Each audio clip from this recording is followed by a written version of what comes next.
What is going on, everybody, and welcome back to the Underdog Podcast. Today, we are doing part 2 of my first in-depth look of the Jacksonville Jaguars. Today, we will be focusing on the defensive side of the ball, as in episode 1, we focused on the offensive side of the ball. So, today, we will be looking at the pass rush for Jacksonville, which is worth 30% of the defensive grade. The secondary, which is also worth 30%. Defensive coaching, 18%. Run defense, 10%. Linebackers, 10%. And then home field advantage, which is worth 2% of the equation. Again, I kind of talked about this in my first episode where I felt that home field advantage is a part of defense, especially when you have a stadium like Arrowhead or you're in Seattle or Lambeau Field or something like that, where it can really, really be an impact. So I felt like I needed to add that in there, add that aspect in there. And then the rest of the stuff is self-explanatory, all major parts of the defensive side of the ball. So let's get into this with the run defense for the Jacksonville Jaguars that ranks 23rd in my book. So you'll see there, up there, all of these grades, so the outline for the player, they're based off of run defense grades, not how I actually feel about the player as a whole.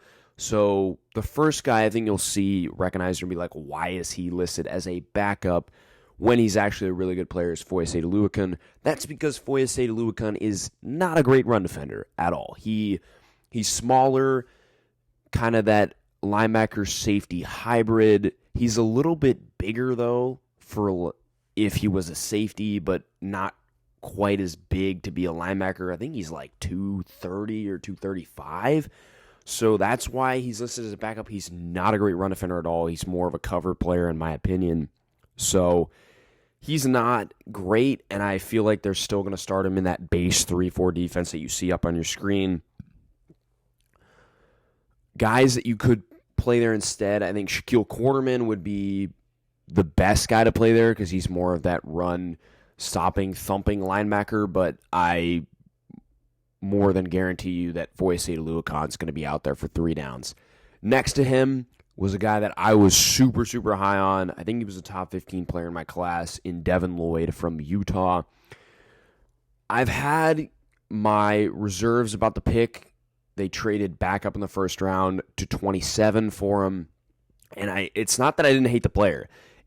I just didn't understand the philosophy behind cutting a Myles Jack, who's been a really good player for them ever since he's been there, and signing Foyesade Oluokun and then drafting both Devin Lloyd and Chad Muma. It just didn't really make a whole lot of sense to me when they could have kept Myles Jack, who is equally as good of a cover player as Foyesade Oluokun, in my opinion, and a better run defender. I know that's not Myles Jack's strength, but he's certainly a better run defender than Foyesade Oluokun. That's my only thing. And they would have been pushing top 5 range for linebacker room, honestly, because I love those 3 guys. And then Shaquille Quarterman I've always been a fan of. So, that would have been way better, in my opinion, than what they did in the draft in the offseason. I just didn't agree with the moves, but I really do like Devin Lloyd. I think he's a do-it-all guy. Good blitzer, really good on the run defense. I think his sideline-to-sideline ability is really going to help out this team. I think it's going to make up for what Myles Jack did there.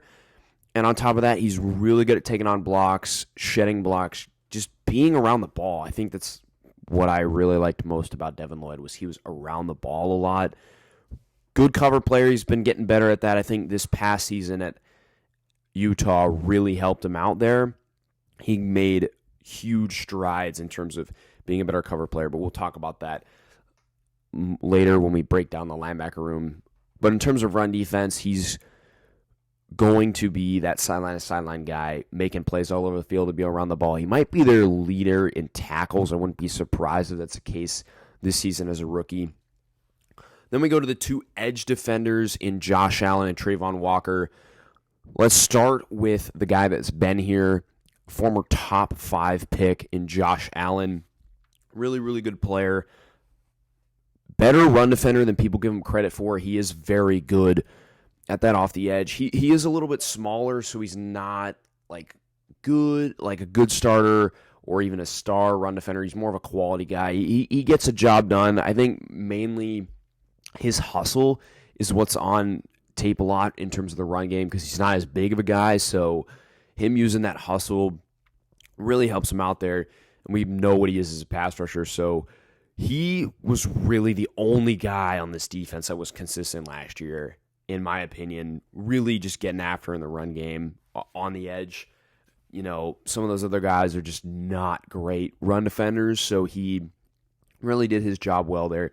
And then you have the number 1 overall pick in Trayvon Walker, and yes, he does get the green arrow there because I think he's going to improve this season, and he's already a really good run defender. I think that was his best quality at Georgia, was he was really able to stack shed, get to the running back, get to the ball carrier. That was his that's what he did very well at Georgia because he wasn't asked to rush the passer at all. He was mainly a contained guy. So this is where you get a big impact from Trayvon Walker day one, is him as a run defender. And that's what really helps this team because they didn't have somebody opposite of Josh Allen last season that they could count on to defend the run. I mean, Dwayne Smoot's not bad, but Trayvon Walker really is a really good run defender out the gate. He's a quality starter for me. And he will only improve. I think his athleticism, his quickness is going to be something that's going to allow him to really thrive in the run game. It's just whether or not he can actually rush the quarterback is the big question mark with him. And then up front, so your 3 interior defensive lines. Let's start right in the middle there with one of my favorite players on this defense, Faluranzu Fadukasi. Been an underrated player for years now in the New York Jets. Phenomenal run defender at the nose tackle position there. He just takes those A-gaps and plugs them both at the same time. So he takes on the center, potentially 1 or 2 guards in the same play. He is very, very good at his job and just eat up space. Really quick for a big guy, so he's able to shoot gaps sometimes and get in the backfield quickly, but mainly his job is going to be to open up opportunities for the linebackers and for the guys next to him in Roy Robertson Harris and Malcolm Brown. So he's a very, very good nose tackle, one of the best in this league, a star run defender for this team. Very good pickup by the Jaguars. Was really surprised that the Jets let him out the door, so this is one of the better moves of the offseason for the Jaguars. Then Roy Robertson Harris, average starter at this point, but he was someone that I noticed a lot on tape. Really good down there in the trenches, made a difference for this team. I think I like his veteran leadership a lot. I don't think he's really excelling at one thing. I think he's just kind of like a jack of all trades, average guy across the board, but I think his leadership and, he's been a veteran in this league for a long time has helped this team out. I think he can be kind of in a mentor role as well with these guys, but you could have worse out there. I like Roy Robertson Harris. I think he's a little bit smaller for this role in terms of early down run defense, so you may see a mix in of Devon Hamilton, who's also more of a nose tackle type, or Jay Tufele out of USC, who I really liked, rather than Roy Robertson Harris, because he's a little bit smaller for the role, but still an average run defender. And then Malcolm Brown, a former first-round pick of the New England Patriots, just is kind of bounced around the league at this point. I think this is his 3rd or 4th team now, so he's a good run defender. That's probably what he's best at, but he's not anything special. So he's just kind of out there right now as one of their better run defenders. I would even probably say Devon Hamilton could take over his spot. It's just, can he fill that role of that 3 or 5 tech? We'll see, but I do, Malcolm Brown's just kind of whatever. In terms of depth on the edge, Dwayne Smoot's a really good depth piece here. He can defend the run and rush the passer as well. So he'll be in the mix there for sure, both early down and on third downs in the pass rush game. Arden Key, who was really hyped up coming out of LSU, went to the Raiders, didn't really do anything, and then last year played really well, I believe, in San Francisco. So I like Arden Key. He's slimmer, kind of like Josh Allen, so I don't think he's going to be much of an impact in the early down run defense, but he is there. He is an option. I do like Arden Key, so potential guy that could come in there, rotate, give Josh Allen and Trayvon Walker breathers. And then you got K'Lavon Chaisson, who is just terrible as a run defender, in my opinion. I have him as a replaceable starter just because I think his talent can put him there if they can actually unlock that. But then again, this is Jacksonville, so no promises there. But I don't see anything coming out of him, especially with the fact that they took Trayvon Walker. I think that's kind of a sign that they're giving up on him. Then you got Jordan Smith back up at this point, and Jameer Jones, Rashad Berry, some young guys potentially looking for practice squad spots. Interior, we talked about Devon Hamilton and Jay Tufele. Adam Gotsis, another guy that's kind of bounced around the league. Not really a big fan of him, so he can just kind of stay on the bench. Ledbetter has something there, maybe. He's kind of bounced around the league. Probably a practice squad guy, but I kind of like him over Gotsis. Would rather have him on the team, to be honest. And then Raekwon Williams is there as well. Talked about the linebackers a little bit in Shaquille Quarterman. Really good run defender, thumping guy. Hopefully you would rather see him there in base packages than Foyesade Oluokun, but because of the amount of money they paid Foyesade Oluokun, they're probably going to have him out there instead. Chad Muma, really good guy. He's got some developing to do, but I do like the Chad Muma pick. I really liked him. I think he was a top 50 player in my class, so he'll be in the mix there as well. Tyrell Adams, veteran guy, like him. Bounced around a little bit. More of a backup now, probably special teamer, but he is there. And then you got Chappelle Russell and UDFA Grant Morgan as well for the linebacker depth. As we move on to look at the pass rush for this team, so the grades are going to change. You're going to see some change in colors in Trayvon Walker and Falurenzu Fadukasi because they are not as good of pass rushers as they are run defenders. So we take a look here. We will start out on the edge with Trayvon Walker. And a lot of people are going to be like, why is he a replaceable starter here when he was drafted number 1 overall? Well, let me explain. And I've kind of explained this briefly in this video and in past videos, especially when they took him first overall, and then in the AFC South draft grades video, I talked about this. So the way Georgia's defense is set up is very, very different from the NFL. Kirby Smart plays a very unique style of defense that most people don't play, and the NFL rarely uses. So Trayvon Walker's job on pass rush downs was to contain the quarterback mostly. So he was not asked to rush the passer just straight up ever. I think there was only like 10 or 15 snaps where he got to do that. Now, he did look very good when he got to do that. Don't get me wrong, but the high school edge rusher comment that I said in the AFC South draft grades video alluded to the fact that he's just rushing. In year 1, he's going to be rushing based off of pure athleticism and talent. Like, he has no pass rush moves at all because he just wasn't asked to do that at Georgia. So I think there's going to be, this year is going to be a big learning curve for him in the fact that he's going to need to learn some of those moves. He's going to need to adjust to the speed of the game. Now, I think, can he do that? Of course he can. Am I betting on it? I don't know because I don't trust Jacksonville's coaching staff at all. But I do have the green arrow there because I think he can outperform this replaceable starter grade. It's just how much time is he going to put in to becoming a better pass rusher? Because he's already a very good run defender like we talked about. The pass rush stuff is questionable, though. Then we have Josh Allen, who's going to be a quality to good starter. I kind of have him in between. I'm going a little bit lower on him just because last season, and again, I know there wasn't anybody around him, but 6 sacks last season, like, you got to give me more than that. And he had a solid amount of pressures, but I think Josh Allen, I think his biggest thing here is just that he is just not around a bunch of talent. And if he was on another team, you'd see him doing much, much better. Josh Allen has a flurry of moves. He's a phenomenal pass rusher. Just wish he'd get some more opportunities because a lot of the times he's doubled, and they don't really have a second guy here who's like a worthwhile pass rusher next to him. Trayvon Walker can hopefully be that guy, but as of right now, I don't see it coming into the season. But he is going to be their number one pass rusher, and the only reason they're not like really at the bottom, they're 28th because of this man. So, he is here. He is going to make an impact. Let's just hope he can make more of an impact than he did last season.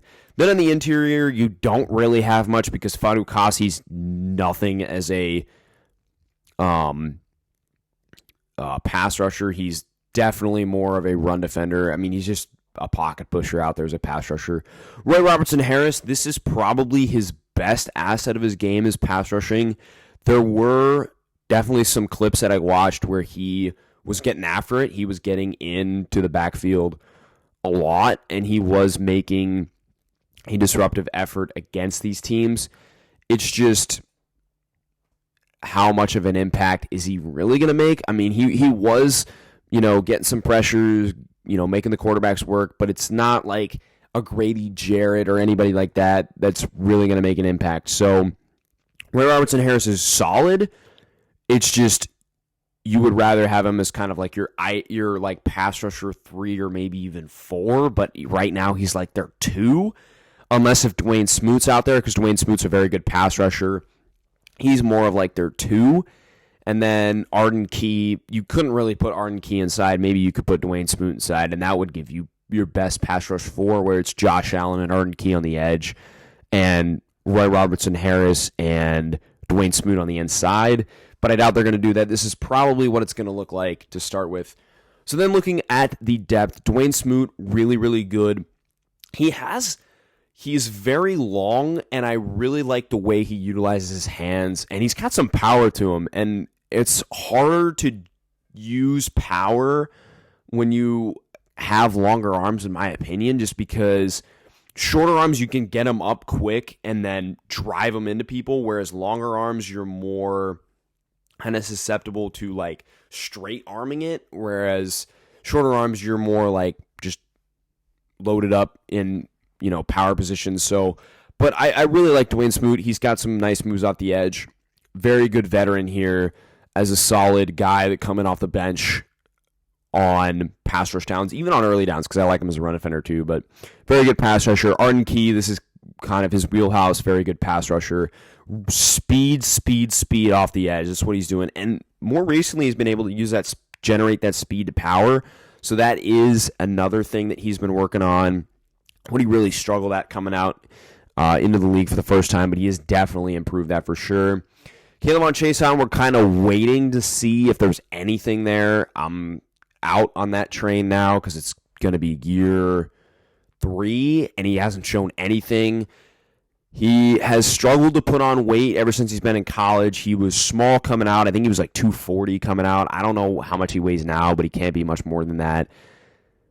It just seems like the ship has sailed on the K'Lavon Chaisson rise to stardom train. Jordan Smith, decent backup there, and then Jameer Jones and Rashad Berry, we talked about, probably practice squad guys if they're lucky. Then interior depth, Adam Gotts is probably the best guy there, but he's nothing really special there at as a pass rusher. I mean, he's got a decent bull rush and club and rip, but other than that, I mean, he doesn't offer you much. And then Hamilton, Tufele, and Brown are more run defenders, so they're not really going to offer you much as pass rushers. Ledbetter is small for an interior guy. He probably would play on the edge on pass rush downs, but he's not really much of a pass rusher as well. And then you got Raekwon Williams there. So the pass rusher is going to rank 28th mainly because of Josh Allen. And it's not that they don't have like depth, because I think they do on the edge. Like Dwayne Smoot's a good pass rusher. Arden Key is a solid pass rusher. And even K'Lavon Chaisson, like that's kind of what he does. It's just they don't have a second guy to Josh Allen. And we'll see if Trayvon Walker can be that guy, but You just got to learn how to do it. And then they also don't have any interior pass rush at all because they're mostly run defenders.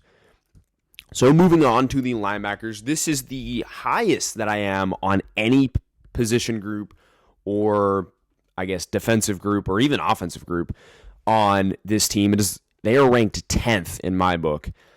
And you're wondering, like, you just shredded them over the Foyesade to Luakon and then what they did with Lloyd and Muma. And I understand you're probably thinking that, but I'm really high on Muma and Lloyd. So that's why they're here. It has nothing to do with Foyesade to Luakon, who I think is a good starter in this league, mainly because of his ability in zone coverage. But I just think Devin Lloyd's going to be an absolute freak. I mean, I have him as an average starter right now, but I think by the end of the season, he could be like good starter to a star. That's really why this is 10th, because I'm higher on him. And I think Muma can move from average to like quality starter probably, because I don't think he's going to get the reps he needs to be any better than that, barring like a Luakon injury or something. So I think those two are really the big reason why I'm super high on this linebacker room, because I saw Devin Lloyd be elite at Utah, frankly. And I think he can do that in the NFL because he's just prototypical linebacker. This time he can just do it all. He can rush the passer, he can defend the run, and he can cover. And Muma can do the same thing. He's just not as good of a pass rusher as Lloyd. And I wouldn't really see him in that role anyways. But I think he's a better cover player than Lloyd. Day one, not as good of a run defender, but definitely a better cover player in my opinion. And then a Luakon who's really more of that, like we talked about, that linebacker safety hybrid. Very good instincts in zone coverage. He's not bad in man coverage. I've seen him guard some tight ends, but I like him more in a zone role, even like a spy quarterback role where it's just he's looking at the quarterback's eyes and then reacting.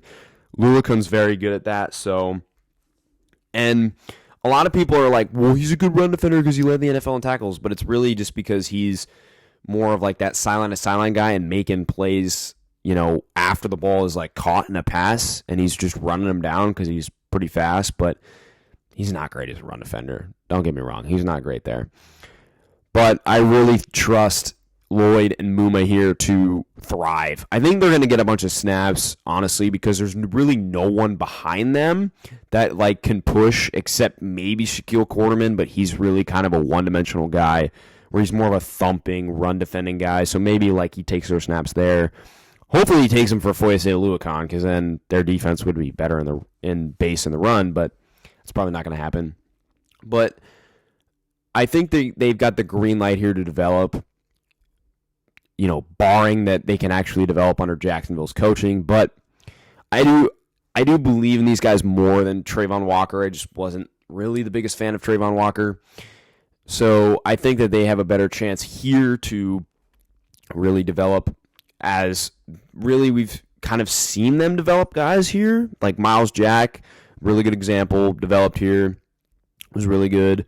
So whereas like with Trayvon Walker, I had my reserves because Kayvon Chason was a very similar player and he just, has not developed at all. So Luakon is more of your cover guy. Lloyd's kind of your do-it-all. Muma is as well. And then Shaquille Quarterman, talking about the depth here, like we said, one-dimensional kind of guy. Tyrell Adams is probably going to be just a special teamer, but he can provide some relief, due to injury or something like that. So he is there. Chappelle Russell might make the team. It just depends on how many linebackers they want to keep. Being in a 3-4, you don't use traditional linebackers as much, so Chappelle may be on the outs, but he's a decent backup to have there, so we'll kind of see what happens. And then Grant Morgan, the UDFA rookie, probably going to be a practice squad option for this team. But yes, I am very high on these linebackers, so we'll see. I'm kind of banking on the developments of Muma and Lloyd, but I do feel pretty confident in them, so we'll see what happens there. Then moving on to the secondary, another room that I'm maybe a little bit higher on than some other people, because I think that there are some young guys that can kind of step into the fray and really do a very good job. So we start with Shaq Griffin, who is CB1 here. And Shaq Griffin's a quality starter. Nothing more than that. I think he's good in both zone and man. They're going to run more. They're probably going to run more man coverage here now. So that's a little bit less of his game, but I think Shaq Griffin, I think he's going to, more or less shut down weaker receiver ones to mid receiver ones and really get burned by the mid to higher guys. So, good ball skills, good starter. I don't got anything really bad to say about him. He's just kind of in the middle pack of, like CB1, CB2. He's kind of like on the fringe there. And then Tyson Campbell, who I was very excited to watch last season. I thought he should have been a first-round pick, in my personal opinion, over Eric Stokes. But credit to Eric Stokes, he had a very good season for Green Bay last year. Tyson Campbell really down the stretch really impressed me. I think he was like glue to receivers. He just stuck with them. He did not get beat very often. He didn't have the ball production that you saw with some other rookies, but he, I think, graded better than most of them because I think he really stuck to him in man coverage. And when they played zone, I thought his zone coverage IQ really went up last season from where it was at Georgia, so that is exciting. So I am very high on Tyson Campbell this season. I know it says average starter because he is right now, but I think he could be a good starter by the end of the season and really take over that cornerback one job from Shaq Griffin. So I'm really high on Tyson Campbell. Hoping to see some more ball production next season. But other than that, I have zero complaints about his rookie season. There were some struggles early on, but I think he started to figure it out later in the season and was really one of their better players on defense at the end of last season. Then they get Darius Williams, who was a good starter, but in this press man system that they want to run, he is not a good fit in the slot. He's just going to get burned. He is a very good zone corner, and he played outside for the Los Angeles Rams. So he was used to having his eyes on the quarterback, making plays, and he did very well in that system. But as a slot corner in this man press-heavy system, he's not very quick, and he's not the fastest guy either, so he's going to get burned by these quicker slot receivers. He just is. I would rather see like Trey Herndon play in the slot or even Tyson Campbell and then put him on the outside, but we'll see, man. They did pay him a lot, and it's not the worst signing in the world, but in terms of like scheme fit, it's terrible. I mean, I wouldn't be surprised if in like 2 or 3 years down the road we see him cut just because he's not a great fit for the system at all, or traded. So I like Darius Williams a lot, but I don't really understand how he fits in with this defense. Then we have Trey Herndon, who's just fine. I mean, former Alabama corner. He's not bad to have as your dime corner, certainly with experience there. I like him more than other people. I think that he's got some nice ball skills and is better in man coverage than zone. I just think zone, he just kind of gets lost. But you put him in man, he's a good athlete, so he's able to stick with most guys. I think he's going to play a lot as that dime corner. Probably going to fight for snaps with Gregory Jr. and Chris Claybrooks to keep that, but I think that Herndon is the best of the bunch right now. Just whether or not he's going to hang out on this spot, we'll see, but I do like Trey Herndon. He's a good athlete, got some nice ball skills, so solid dime corner there. Looking at the depth, Gregory Jr., who they took in the draft, I believe, solid. He's going to fight for reps with Trey Herndon. Don't really have anything much more to say about him. So moving on, Chris Claybrooks, another late round draft pick last year, along with Monteric Brown, Xavier Crawford. Those guys are going to be fighting for that 4th to 5th corner role so that they can really play even 6. So probably 1 or 2 of those guys is going to get cut. And then Josh Thompson, the UDFA rookie, probably resorted to the practice squad. Then we got the safeties, and oh boy, this safety room, man. Wingard was mainly a special teamer, and then last season he kind of came on. Urban Meyer really liked him, started putting him out there. He's a decent cover player. He's just nothing in the run game. I mean, he is not really going to help you out in defense. He's a good tackler, but he's just smaller, so he's going to get bodied in the run game. But I do like Andrew Wingard. I mean, he's not awful, but him as your safety 1 is really bad. You want him more as like a 3 or even a 4. But Wingard did show some nice ability in like cover 2 deep zone coverage last year as a roaming free safety. So we'll see how that goes. I like Andrew Wingard. He also provides you with some special teams experience as well. I don't know how he's going to do in this new system too. That's kind of the one question I have. Then we got Cisco, who I really liked coming out of Syracuse last year. Didn't really get to play a whole lot because he was behind like Rayshawn Jenkins, who we'll talk about in a minute, who they gave a stupid contract to. But I think Cisco can be better this season as well, along with Tyson Campbell. I think he can be an average to quality starter by the end of the year. He's just a little bit stiff in his hips. I think this man scheme will fit him a little bit better because I think they're going to match him up with some tight ends, bring him down to the box, and really play him closer to the line of scrimmage. I think would be better for him. We'll see what they end up doing with him, but I do like Andre Cisco, really good player coming out of Syracuse. Hopefully we'll get more opportunities this year ahead of Rayshawn Jenkins, who I'm going to be honest, I'm not a fan of Rayshawn Jenkins. I thought it was an overpay from the start last season, and he's just not a good player in my opinion. I have him as a replaceable starter because he's not a backup, and as your safety 3, it could be worse, but the guys in front of him aren't much better than he is. So, and Jacksonville paid him a lot of money, so they're going to, put him out there a bunch. I'm just not excited about Rayshawn Jenkins. Like, play Daniel Thomas, who's a really good run defender and has some upside, or play Rudy Ford, man, who's been more of a special teamer in his career, but I would rather see Rudy Ford and Daniel Thomas out there than Rayshawn Jenkins. Rayshawn Jenkins just does nothing for me, man. He's just not good. And then they have Brandon Rusnak and Ayo Oyalola, who are probably cut candidates / practice squad guys. So for the defensive ranks here that are up on your screen, for overall defense, they were tied for 28th with another team that I will not reveal.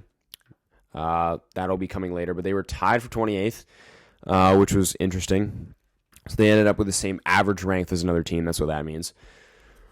Their run defense was 23rd. Pass rush was 28th. Linebackers was 10th. Secondary, 24th. Their defensive coaching is 32nd. Again, I talked about this the other day. I just don't like Doug Peterson. I don't like the guys he hired very much. So I'm just kind of out on the whole Doug Peterson, Press Taylor, and the other guy's drawn a blank. But I'm just kind of out on the regime. I'm not really a big Doug Peterson guy. So 32nd, that's really the main reason why that they're last, is because of their coaching and culture, which you'll find out in a minute. Home field advantage is 29th. I don't think it's the worst in the league because I think Duval, they do show up, but nothing special. So their average rank there for the defense is 25.24. Then we go to their overall. This is kind of their overall recap of their rankings. We talked about offense in the first video. So their overall offensive rank was 30th. Their overall defensive rank was tied for 28th. Their special teams ranked 23rd. I think they're a solid special teams unit, but nothing like elite or anything. Culture ranked 32nd. Again, I talked about that with Doug Peterson. I'm not a fan of Doug Peterson. He was the worst coach in the NFL the last time he was a coach for the Philadelphia Eagles in 2020. And moving to a culture that I already find worse in Jacksonville and Philadelphia just makes this even worse. I mean, I'm not really going to talk about like the whole ownership business side culture. That doesn't really have to do with anything with me in this. I'm not going to count that in because, to be honest, if it was that way, then Washington would be 32nd because Daniel Snyder is just an awful human being. But it's more of the football side, and I'm not really a big fan of Doug Peterson. Like I talked about, I just think he's not a great coach, not as good as people say it is. I think it was his staff more around him than him as the actual head coach of why they went to the Super Bowl. So we'll see what happens. We'll see if he can turn around Trevor Lawrence and this Jacksonville team, but I am clearly out on them. I think they're probably in the range of like 3 to 6 wins at most. We'll see what happens, though. Their average rank for all these was 29.25. So thanks for watching, everybody. I hope you enjoyed my in-depth look at the Jacksonville Jaguars. We will be looking at our 31st team next. I will reveal that in the next video, probably looking at Monday, Tuesday for that video. We'll see. This is coming out a day later because I was running around doing stuff yesterday, so didn't get it out. But I'm trying to do every other day. It's just going to be really hard, so maybe every 3 days is more realistic, but I'll just try and get them out when I can because this is going to be a long series across the summer. But thanks for watching, everybody. I really appreciate the support on these last couple of videos. You guys are absolutely amazing. Just make sure you like and subscribe if you are enjoying the content. Stay tuned for this series as we will be going throughout the summer with our 31st team next. But have a great day, everybody, and peace.